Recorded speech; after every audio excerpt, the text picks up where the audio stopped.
Good afternoon once again, and welcome to our ICT 9 third quarter, week 7. This is part 2 of your week 7 discussion. So for this part 2 discussion, we will be talking about troubleshooting computer system network. And before that, let me introduce to you our objectives. So at the end of the lesson, the students will be able to first identify causes of network troubles, then B, or second, troubleshoot computer system network, and C, appreciate the importance of troubleshooting computer system network. Now let's begin discussing about causes of network trouble. So if a computer is unable to connect to a network or see other computers on a network, it may be necessary to troubleshoot the network. So a network may not work because of any of the reasons below. So we have first, network card is not properly connected. So this can be one of the reason which our computers doesn't have a network. Then second is bad network card drivers or software settings. Then also we have firewall preventing computers from seeing each other, and then connection related issues, and lastly we have bad network hardware. So these are just the common reasons below which our network may not work on our computer. Okay, so let's go deeper into these two causes of network trouble. So first, we have network card not properly connected. Then second, bad network card drivers or software settings. So below in this slide, we have the picture of network card drivers which are having a trouble for us to have a bad network or not the network is not properly working. So if we have problems on these network card drivers, then our network may not work properly. Then we also have the firewall preventing computers from seeing each other. So the illustration below shows us that the firewall is preventing computers from seeing each other. So we have there the accept, the reject, and the drop. So the reject there is, which is the meaning of it is preventing, or the firewall preventing computers from seeing each other. And then for number 4, we have connection related issues. So the illustration below is showing us with no internet connection. So that is the explanation there. And then for our number 5, bad network hardware. So in this in the illustration, you can see that there are so many wires with many colors.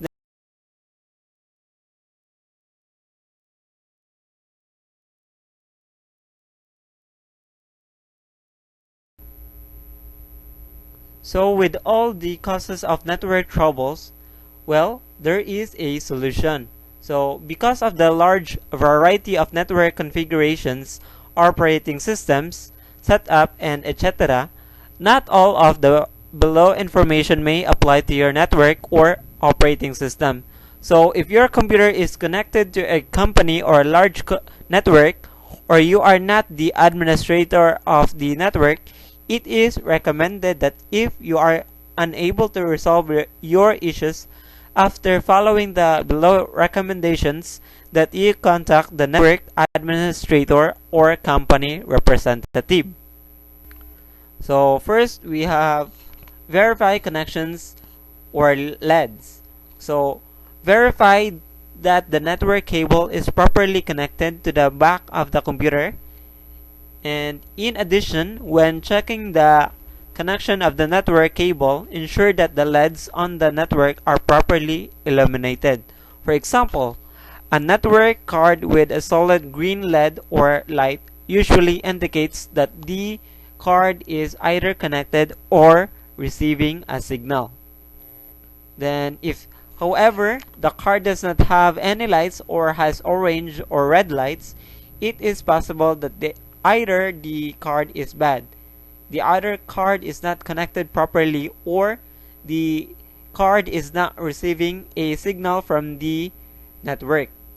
Then if you are on a small or local network and have the capability of checking a hub or switch, verify that the cables are properly connected and that the hub or switch has power.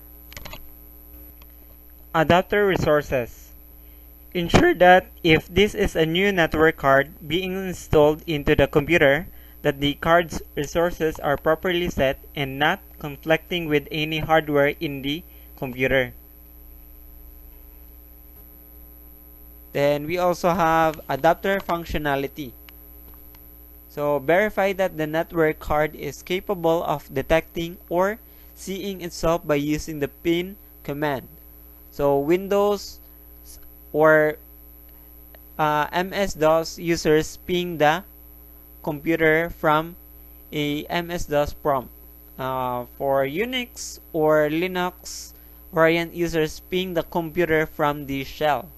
So for us to ping the card or the local host, type either ping 127.0.0.01 or ping localhost. So this should show us a listing of replies from the network card.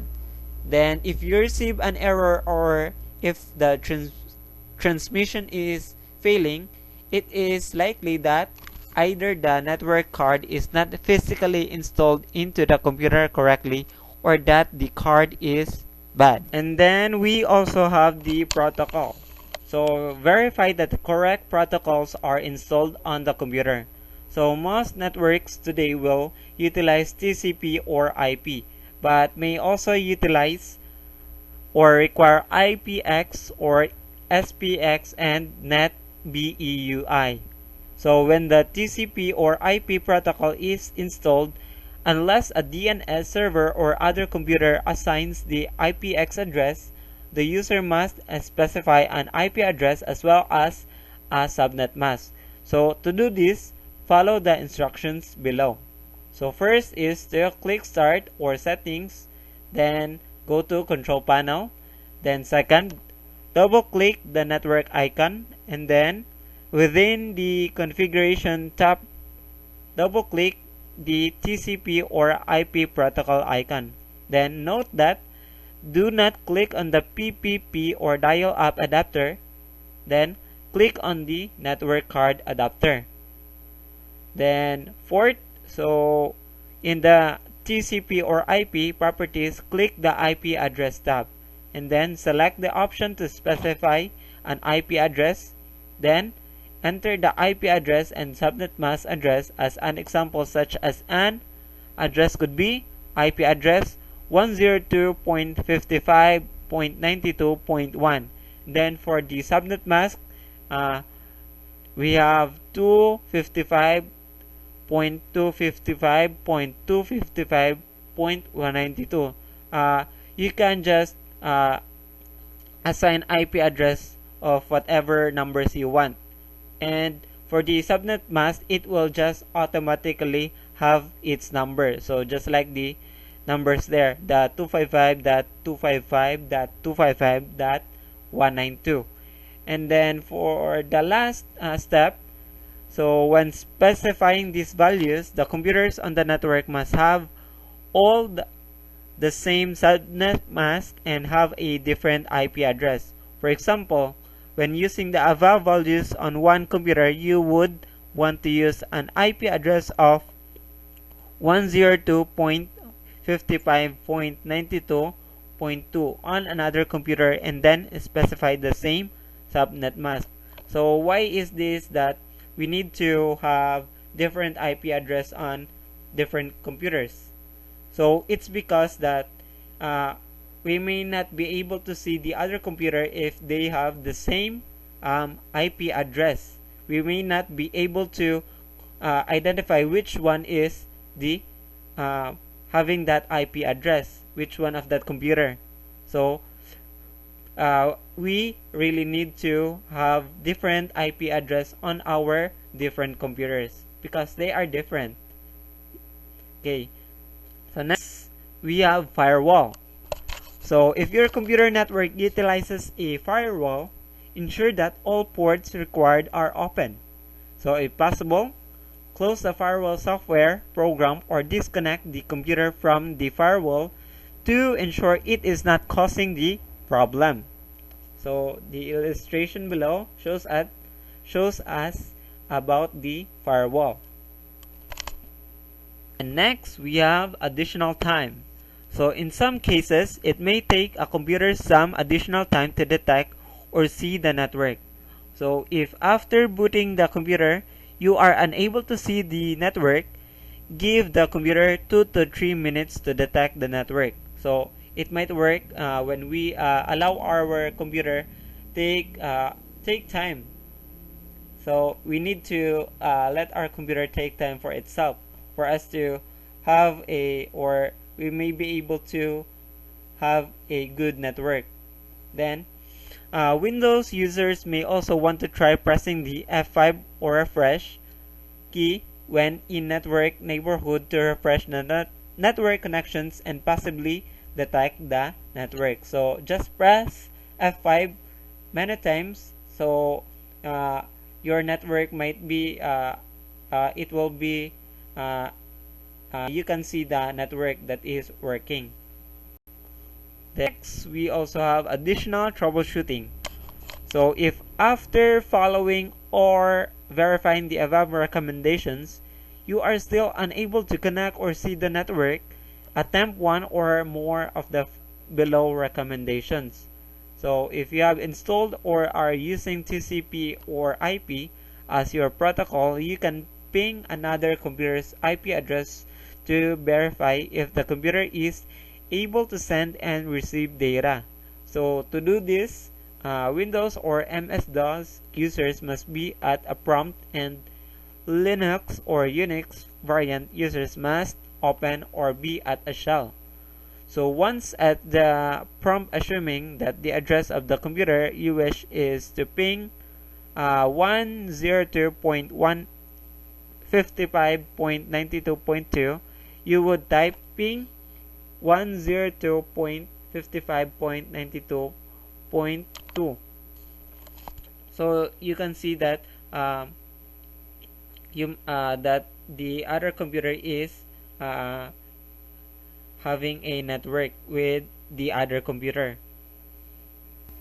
Then if you receive a response back from this address and it is a different computer, so this demonstrates that the computer is communicating over the network, but you just can't see it literally or with your eyes, but they are connected. So if you are still unable to connect or see the network, it is possible that the other issues may be present. So another method of determining network issues is to use the troubleshoot command if you are a MS-DOS or Windows user, or the traceroute command if you are a Linux or Unix variant user. So to use this, you must be at the command prompt or shell, or traceroute 10.55.90.2. So you may be able to see the network with the computers. Then that's all for this week's discussion. So thank you for listening, and may God bless you and your activity. This is Aljoy Buhian signing off.